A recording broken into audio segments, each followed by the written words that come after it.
우리 주 예수 그리스도로부터 오는 은혜와 평강이 이곳에 모인 성도 여러분과 가정에 가득하시기를 빕니다. 오늘 본문은 솔로몬의 성전 건축을 마치고 성전 봉헌 기도 중 일부입니다. 솔로몬은 이제 하나님의 집인 성전을 다 건축한 다음에 백성들을 모아서 이 기도를 하고 있죠. 이 성전은 이미 그의 아버지인 다윗 때에 하나님과 약속된 것으로서 에덴처럼 또 성막처럼 이 세상에서 하나님의 임재가 가장 직접적이고 가장 중심이 되는 곳이었습니다. 그런데 우리는 여기서 이런 질문을 해볼 수 있겠습니다. 하나님은 이 집이 필요하셨을까요? 너무 쉬운 질문이죠. 당연히 하나님은 집을 필요로 하지 않으십니다. 집은 우리 같은 사람이나 우리가 키우는 강아지에게 필요한 것이지 어디에나 계시고 형상을 갖고 계시지 않은 하나님께 필요한 것은 아닙니다. 그렇다면 하나님은 왜 다윗이 성전을 짓겠다고 했을 때 그의 아들에게 미루어 가면서까지 신중하게 이 집을 짓도록 하셨을까요? 제 고향은 대구입니다. 저희 아버지는 제가 고향집에 갈 때마다 치킨 시켜주라는 말씀을 하십니다. 저희 막내 여동생도 좋다고 신나서 동조를 하죠. 겉보기에는 저를 위해서 시키자는 말씀이지만 사실은 뭘까요? 사실 아버지가 드시고 싶은 겁니다. 제 핑계로 말이죠. 감사한 일이지만 사실 저는 치킨보다 마라탕이 더 좋거든요. 그런데 마라탕 먹자고 하면 아버지는 마라탕을 별로 안 좋아하셔서 못 들은 척 하십니다. 어쨌든 여기서는 반대입니다. 하나님이 성전을 지으라고 하십니다. 그러나 그 성전은 하나님의 영광이기도 하지만 실제로는 백성들의 필요를 위한 것이었습니다.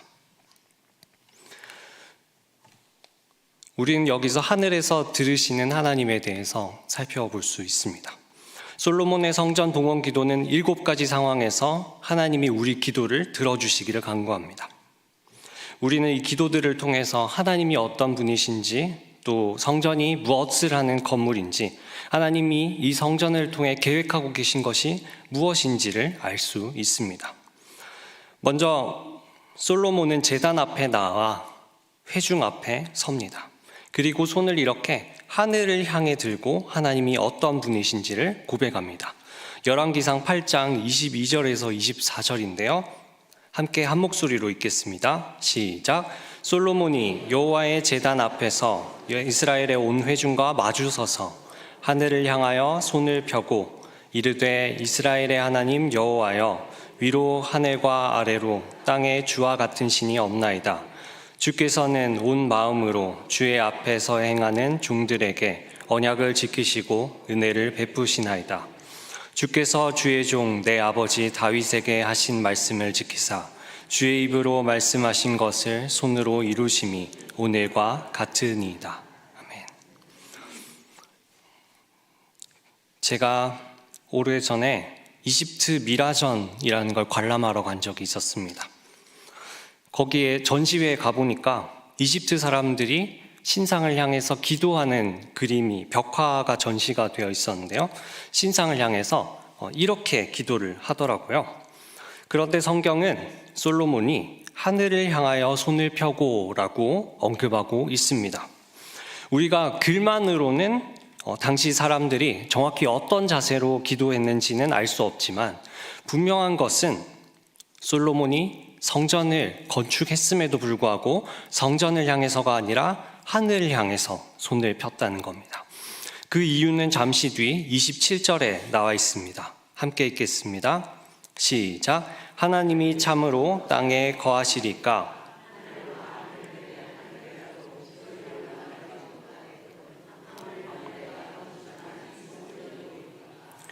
하나님은 땅에 거하시는 분이 아니시죠. 심지어 하늘에 거하시는 분도 아니십니다. 당연히 성전에 이렇게 넣어둘 수 있는 분도 아니십니다. 이 좋은 날, 화려하고 웅장한 건물을 하나님께 지어드린 날에 솔로몬은 기도를 통해서 초를 치고 있습니다.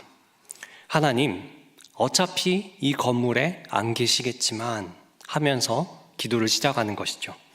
신랑 신부가 결혼하는 날에 어차피 지금 마음 얼마 못 가겠지만 잘 사슈 하면서 초치는 것과 같습니다. 그러나 이것은 꼭 필요한 신앙 고백이었습니다. 당시 수많은 민족들이 그들의 신을 강에, 산에, 신전에 사는 존재로 믿었지만 이스라엘의 하나님은 그런 분이 아니셨던 거죠. 오히려 하늘을 향해 든 이 손이 무색할 만큼 하나님은 온 세상에 충만한 분이셨습니다. 하나님은 이방의 다른 신들과 같은 신이 아니셨고 솔로몬은 그것을 인정하며 조심스럽게 하나님 앞에 나아갑니다. 아버지 다윗 왕에게 하신 약속을 이행해 달라고 간구합니다. 29절에서 30절인데요. 제가 읽어드리겠습니다.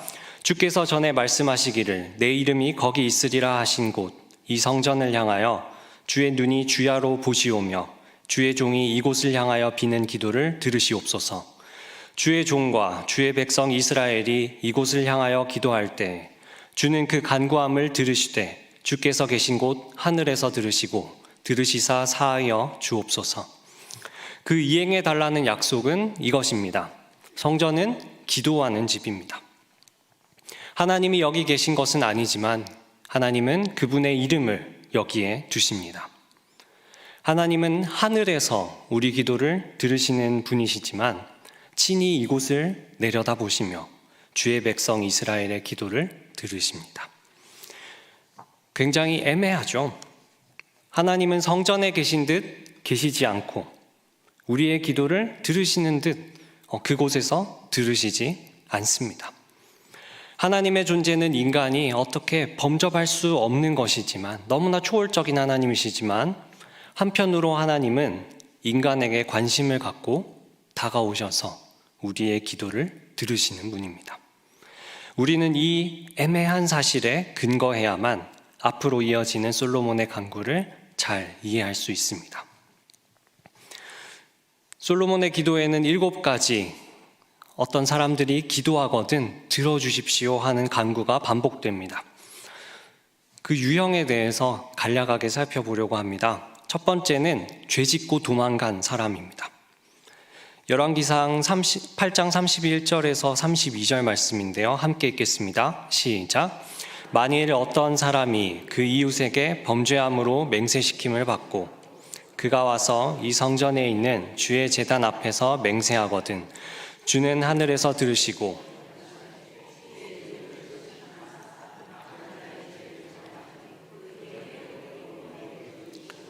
의로운 자를 의롭다 하사 그의 의로운 바대로 갚으시옵소서.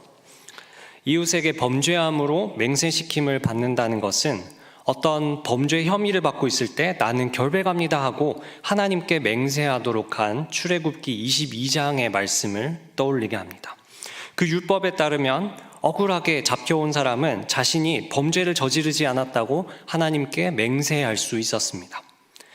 그리고 그렇게 맹세를 하면 피해자가 우선 그 맹세를 믿어주어야 했고 대신 하나님께서 진정한 재판장으로서 그 맹세한 사람을 심판하실 것이었습니다.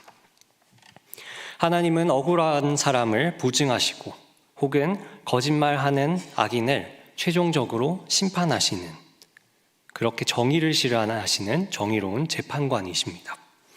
두 번째는 주께 범죄하여 적국 앞에 패하는 이스라엘의 기도입니다. 제가 읽어드리겠습니다. 만일 주의 백성 이스라엘이 주께 범죄하여 적국 앞에 패하게 되므로 주께 돌아와서 주의 이름을 인정하고 이 성전에서 주께 기도하며 간구하거든 주는 하늘에서 들으시고 주의 백성 이스라엘의 죄를 사하시고 그들의 조상들에게 주신 땅으로 돌아오게 하옵소서. 솔로몬은 전쟁 패배의 원인을 주께 범죄하였을 때라고 가정합니다. 이것은 모세 때 이미 경고했는데 신명기 28장 20절과 25절은 백성들이 악을 행하고 하나님을 잊을 때 하나님은 저주와 혼란과 책망을 내리겠다고 말씀하셨습니다. 그리고 적군 앞에서 패해서 땅의 모든 나라에 흩어지게 될 거라고 말씀하시죠. 하나님은 경고를 주시고 또 그것을 어겼을 때에 다른 민족을 통해서 체휼하시는 분이십니다. 그럼에도 중요한 것은 그들이 회개했을 때에 다시 죄를 사하시고 약속의 땅으로 돌아오게 하시는 긍휼을 베푸시는 하나님이기도 하십니다. 세 번째는 범죄하여 비가 내리지 않아 농사를 짓지 못하는 이스라엘의 기도입니다. 함께 35절에서 36절을 읽겠습니다. 시작.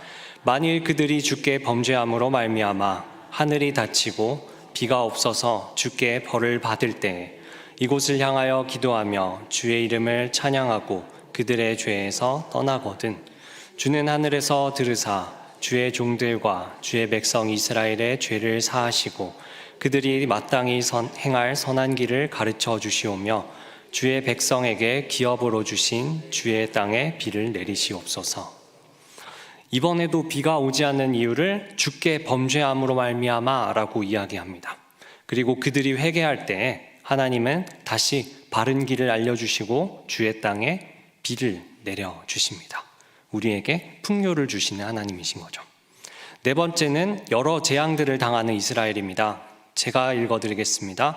만일 이 땅에 기근이나 전염병이 있거나 곡식이 시들거나 깐부기가 나거나 메뚜기나 황충이 나거나 적국이 와서 성읍을 에워싸거나 무슨 재앙이나 무슨 질병이 있든지 막론하고 한 사람이나 혹 주의 온 백성 이스라엘이 다 각각 자기의 마음의 재앙을 깨닫고 이 성전을 향하여 손을 펴고 무슨 기도나 무슨 간구를 하거든 주는 계신 곳 하늘에서 들으시고 사하시며 각 사람의 마음을 아시오니 그들의 모든 행위대로 행하사 갚으시옵소서. 주만 홀로 사람의 마음을 다 아심이니이다. 드디어 오늘 본문으로 정한 곳에 다다랐는데요. 기근, 전염병, 곡식이 병들고 또 깐부기가 돌고 메뚜기가 나타나고 황충, 적이 포위하고 또 무슨 재앙이나 무슨 질병이 돈다 그런 상황을 언급합니다. 이것들은 이미 하나님께서 이스라엘이 순종하지 않을 때 경고의 표시로 약속하신 것들이었습니다. 마지막으로 이방인입니다. 41절에서 43절입니다. 함께 읽겠습니다. 시작. 또 주의 백성 이스라엘에 속하지 아니한 자, 곧 주의 이름을 위하여 먼 지방에서 온 이방인이라도 그들이 주의 크신 이름과 주의 능한 손과 주의 펴신 팔의 소문을 듣고 와서 이 성전을 향하여 기도하거든 주는 계신 곳 하늘에서 들으시고 이방인이 주께 부르짖는 대로 이루사 땅의 만민이 주의 이름을 알고 주의 백성 이스라엘처럼 주의 이름으로 일컫는 줄을 알게 하옵소서. 아멘. 이전까지는 모두 이스라엘 백성들이 간구할 때 하나님께서 응답해 주시라는 그런 기도였습니다. 그런데 여기서 갑자기 이스라엘 백성들이 아니라 이방인들이 기도할 때를 가정합니다. 하필 성전을 봉헌하는 상황에서 이방인에 대한 이야기가 나오는 거죠. 하나님은 세상 모든 것을 창조하셨고 또 모든 곳에 계십니다. 그렇지만 성전은 이 세상에 딱 한 군데 있었습니다. 바로 이스라엘의 말이죠. 성전이야말로 이스라엘의 특별함을 가장 잘 나타내는 곳이었습니다. 이스라엘은 하나님께서 특별히 콕 집어서 선택하신 민족이었고 다른 민족들과 분명 차별적인 대우를 해주셨습니다. 그들에게 율법을 주시고 구름 기둥과 불 기둥으로 인도하셨습니다. 성막에서 제사를 통해서 그들의 죄를 사해 주셨고 여러 이방 민족으로부터 몇 번이나 구해 주셨습니다. 그들에게 주신 가장 특별한 것이 바로 이 성전이었을 텐데요. 그런데 이스라엘 민족에게 특별히 허락하신 이 성전 봉헌식에서 이방인들에 대한 이야기가 등장하는 겁니다. 이것은 이스라엘이 부름받은 목적과 연관이 있습니다. 아브라함에게 자녀를 약속하며 주신 말씀인데요. 중요한 부분이니까 마지막으로 함께 읽겠습니다. 창세기 22장 18절입니다. 시작. 또 내 씨로 말미암아 천하 만민이 복을 받으리니 이는 내가 나의 말을 준행하였음이니라 하셨다 하니라. 아멘. 이렇게 하나님께서는 내 씨로 말미암아 천하 만민이 복을 받게 될 것이다 라고 약속하셨습니다. 이스라엘의 부르심은 온 세상을 향한 것이었습니다. 성전 역시도 이스라엘에게 주어진 것이었지만 온 세상의 모든 민족을 위해 주어진 것이었습니다.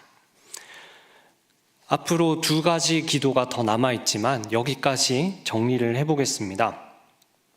솔로몬이 간구하는 모든 내용들은 하나님이 우리 곁에 없다고 느껴질 때에 시작합니다. 억울한 범죄 혐의를 받고 적과 싸워서 패배하고 비가 내리지 않아서 농사를 망치고 우리 손으로 해결할 수 없는 각종 자연재해와 질병이 우리에게 닥칠 때, 그리고 처음부터 하나님을 모른 채 살아왔던 이방인들에게 말이죠. 그 원인들은 모두 우리가 제공한 것들이지만 그 것들을 돌이켜서 하나님께 기도할 때 하나님은 그 기도를 기꺼이 들으십니다. 정의로 다스리시고 자비로 회복시켜 주십니다. 하나님이 정말 우리 기도를 들으실지 생각해 본 적이 있으십니까? 이 기도라는 것이 따지고 보면 굉장히 애매합니다. 하나님이 과연 내 기도를 들으실까? 하나님은 맨 처음 솔로몬이 조심스럽게 언급했듯 성전에 계시는 분이 아니시죠. 건물이나 땅에 갇혀 계시지도 않습니다. 그렇기 때문에 마찬가지로 우리의 생각에, 우리의 간구에 갇히시는 분도 아니십니다. 하나님은 하나님이 원하시는 무엇이든 하실 수 있고 또 그렇기에 완전히 자유로운 분이십니다. 그래서 따지고 보면 우리 기도를 딱히 들어주실 이유가 없는 분이십니다. 그런데 한편으로 우리를 돌아보죠. 우리는 항상 기도가 필요합니다. 살면서 어이없는 일이나 곤란한 상황을 맞았을 때 저절로 주여 하는 말이 튀어나오는 분들이 계십니다. 심지어 하나님을 믿지 않는 사람들조차도 막상 중요할 때에는 온갖 신을 찾으며 기도하기 시작합니다. 우리는 우리 스스로가 초래한 죄악으로 인해서 곤경에 빠질 때가 많습니다. 때로는 우리의 죄 때문이 아니더라도 원인을 알 수 없는 어려움을 겪을 때도 있죠. 그 누구도 삶을 오롯이 자신의 힘과 능력으로 살아갈 수가 없습니다. 우리는 이렇게 기도할 때 하나님이 필요한데 하나님은 우리의 기도가 필요하지 않으신 분입니다. 이 두 가지 명백한 사실이 서로 충돌합니다. 그렇기에 우리는 우리 기도에 굳건한 근거가 필요합니다. 우리는 어떻게 해서 기도할 수 있는 것일까요? 우리는 왜 기도를 하는 것일까요? 다시 23절을 살펴보겠습니다. 이르되 이스라엘의 하나님 여호와여, 위로 하늘과 아래로 땅에 주와 같은 신이 없나이다. 주께서는 온 마음으로 주의 앞에서 행하는 종들에게 언약을 지키시고 은혜를 베푸시나이다. 23절에서 하나님은 하늘과 땅에 같은 신이 없는 분이십니다. 비교할 수 없는 강한 분이시죠. 그리고 그분은 전심으로 약속을 지키시는 분입니다. 이것이 우리가 기도할 때 의지할 근거입니다. 세상에는 여러 종교가 있고 저마다 기도를 합니다. 우리도 더 열심히 더 오래 기도하다 보면 기도가 잘 이루어지리라 믿고 목소리 높여서 나무 뿌리를 뽑아가며 기도하곤 합니다. 그러나 우리 기도의 근거는 우리의 열심이 아닙니다. 우리가 이만큼 정성을 보이니까 하나님이 감복하셔서 어휴 독한 놈 하면서 들어주시는 것이 아닙니다. 솔로몬은 지금 하나님의 성품에 근거하여 기도하고 있습니다. 하나님이 전지전능하시고 그분의 백성을 사랑하는 분이시기에 우리는 기도할 수 있습니다. 그분이 우리의 기도를 들으시겠다 약속하셨기에 기도할 수 있습니다. 완전히 자유로우신 하나님과 자유롭지 못한 인간이 만나는 곳이 바로 이 성전입니다. 하나님은 딱히 기도를 들어줄 이유가 없는 인간들에게 먼저 자신을 나타내시고 뜻을 보여주시고 성전을 내려주셨습니다. 그렇게 모든 인간은 자신의 필요를, 불가피한 간구를 가지고 하나님 앞에 나아갈 수 있게 되었습니다. 하나님이 기꺼이 들으시기로 결정하셨기에 우리는 기꺼이 하나님께 아뢰을 수 있습니다. 그렇다면 우리는 하나님의 자비로우심만을 의지하여 아무렇게나 살아가도 될까요? 그렇진 않습니다. 솔로몬이 간구한 7가지 경우들은 모두 우리의 행동과 밀접한 연관이 있습니다. 첫 번째부터 네 번째까지 우리가 살펴보았는데요. 이 네 번째까지의 기도는 윤리와 관련됩니다. 하나님 백성으로서 걸맞는 삶을 사는 것 말이죠. 하나님이 주시는 회복은 우리의 회개와 함께 주어집니다.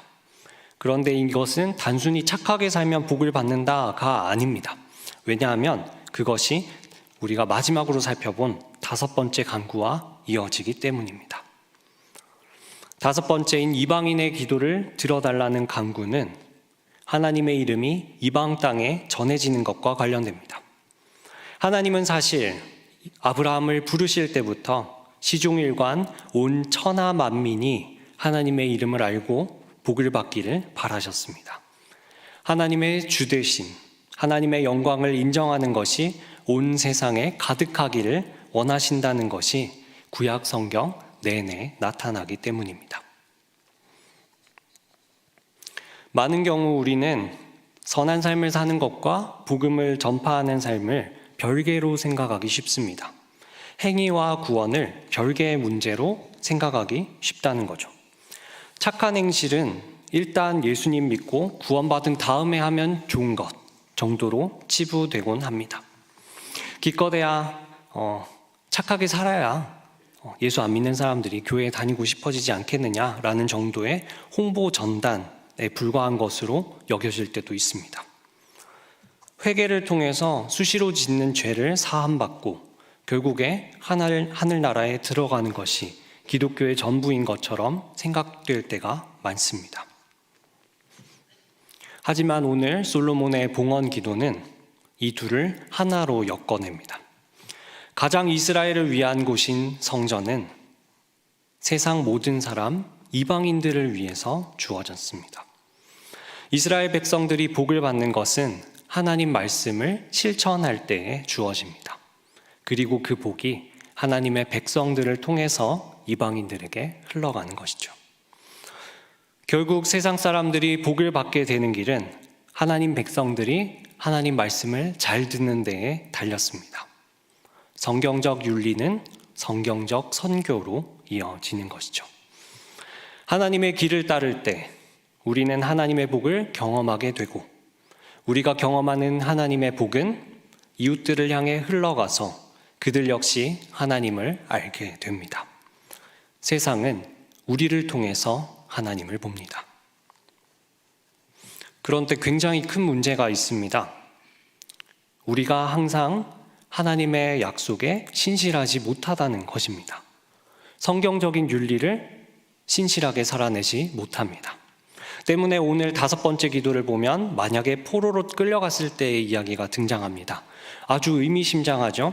이스라엘은 결국 하나님 말씀을 지독히도 안 듣다가 실제로 포로로 끌려갔기 때문입니다. 이렇게 우리는 우리의 죄악된 본성에 매번 패배합니다. 그렇게 선하신 하나님의 명령에 신실할 수가 없습니다. 누군가 대신 그 명령에 순종해 줄 사람이 필요합니다. 그 명령에 순종하지 않아서 이스라엘은 지금 이 성전마저도 파괴당하고 빼앗겼지 않습니까? 뭔가 근본적인 대책이 필요한 것이죠. 그리고 하나님께서는 그 근본적인 대책을 하나님께서 친히 먼저 내어주십니다. 예수님을 이 땅에 보내셔서 예수님을 성전으로 내어주셨습니다. 스스로 사흘 만에 무너뜨리고 다시 세운 성전 말이죠.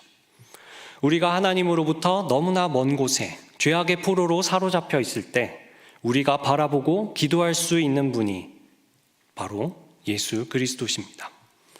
하나님의 모든 의를 이루시고 우리의 모든 죄값을 치르신 예수 그리스도, 그분이 바로 우리의 성전입니다. 우리는 교회 안에서 그리스도를 통하여 하나님 앞에 나아갈 수 있게 되었습니다. 교회 밖에 있는 이방인들이 하나님의 거룩한 이름을 알아 이 예수 그리스도라는 성전을 향해 나아오게 하는 것, 기도하게 하는 것, 그것이 바로 선교입니다. 다들 잘 아시겠지만 우리 교회는 붕어빵 전도를 하고 있죠. 저희 고등부 교사 또 학생들과 함께 같이 얻어 먹어봤는데 먹어볼 때마다 맛이 점점 좋아진다고 호평이 자자합니다. 붕어빵이 아니어도 성도 여러분이 전도에 많은 힘을 기울이시는 줄 압니다. 그런데 그게 쉽지가 않죠. 많은 세상 사람들이 선교를 홍보 행위로, 또한 교회를 다단계 기업으로 생각하고 있습니다. 교회라는 작자들은 왜 이렇게 선교라는 걸 하지 못해서 안달인지, 그렇게 좋으면 자기들이나 실컷 믿지 않은 그런 비아냥을 듣기 마련입니다. 그렇지만 우리는 오늘 이 본문에 나타난 솔로몬의 기도를 삶으로 살아내야 합니다. 솔로몬과 이스라엘은 세상에 성전을 보여주는 사람들이었습니다. 오늘날 교회는 예수 그리스도를 보여주는 사람들입니다. 억울한 자들, 패배한 자들, 가난한 자들, 아픈 자들이 와서 예수 그리스도를 통해 하나님께 나아갈 수 있도록 하는 것 말이죠. 우리의 기도는 이것을 향해야 합니다.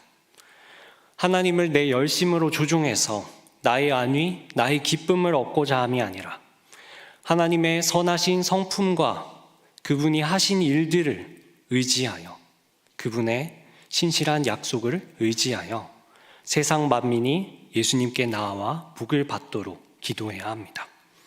이것이 교회에 주어진 부르심이요, 하나님이 세상에 외아들을 보내신 이유입니다. 우리가 그 하나님의 계획에 동참하는 사람들이 되기 원합니다. 부르심의 경주를 잘 달려가기 원합니다. 함께 기도하겠습니다.